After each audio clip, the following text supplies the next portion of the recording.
Alright mga amigos, kung inyo nga pong mapapansin medyo napapadalas ang pagbabalita natin ng panggugulo ng IBF sa mga undisputed champion. Ang latest sa binabalak tanggalan ng IBF belt ay si Artur Beterbiev na inuutusan ng IBF na dumepensa laban sa boksingerong minagic lang ang rankings para maging mandatory.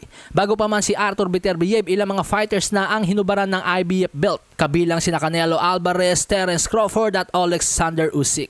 Pero ngayong araw nga po, heto ang latest, bagamat hindi pa undisputed champion, unified champion pa lamang sa junior bantamweight division si Fernando Puma Martinez, ang boksingerong tumalo ng 2 beses sa ating kababayan na si Jerwin Nangkahas. Ayon sa latest report, natanggalan na nga daw po ng IBF title si Puma Martinez. Although hindi po siya hinubaran mismo ng IBF, kusa niya itong tinanggal, pero doon na rin po kasi papunta yon kapag hindi ka sumunod sa ipinag-uutos ng IBF, pwersahan kanilang huhubaran ng titulo.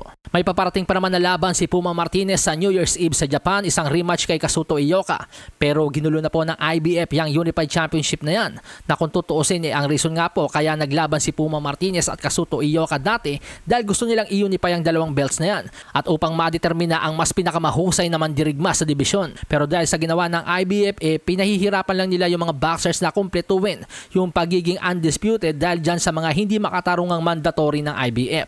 Kaya po natin nasasabing walang katuturan yung inuutos ng IBF. Mantakin niyo po mga amigos, yung inuutos po ng IBF na labanan ni Puma Martinez, itong si Wilibaldo Garcia, wala pa pong tinatalong world rated, wala pang tinalong nasa top 10, walang tinalong may pangalan at higit sa lahat, never pa napalaban sa isang 12-round match. Kaya anong business niyan para sagupain ang isang Puma Martinez na may unfinished business kay Kazuto Ioka?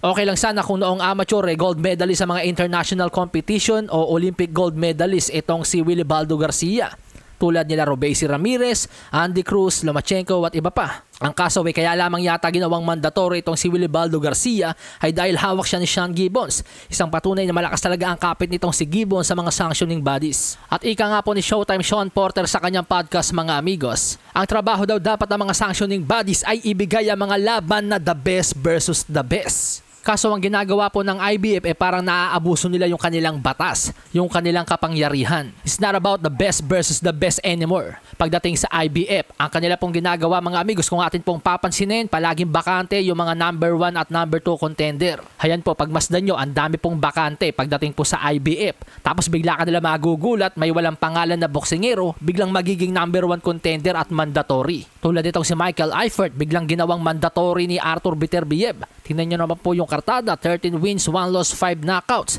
Wala pang tinatalong mabigat maliban sa 42 anyos na si Jean Pascal. Kaya ang dating nito sa akin mga amigos talaga may palakasan dito sa IBF. Tulad ditong inuutos ng IBF kay Puma Martinez na si Wilibaldo Garcia. Wala naman pong tinalong mabigat, pero dahil konektado ang kanyang promoter na si Sean Gibbons, pilit na ginagawang mandatory challenger. Malasahin ang baraha, patunayan mo sa akin ha.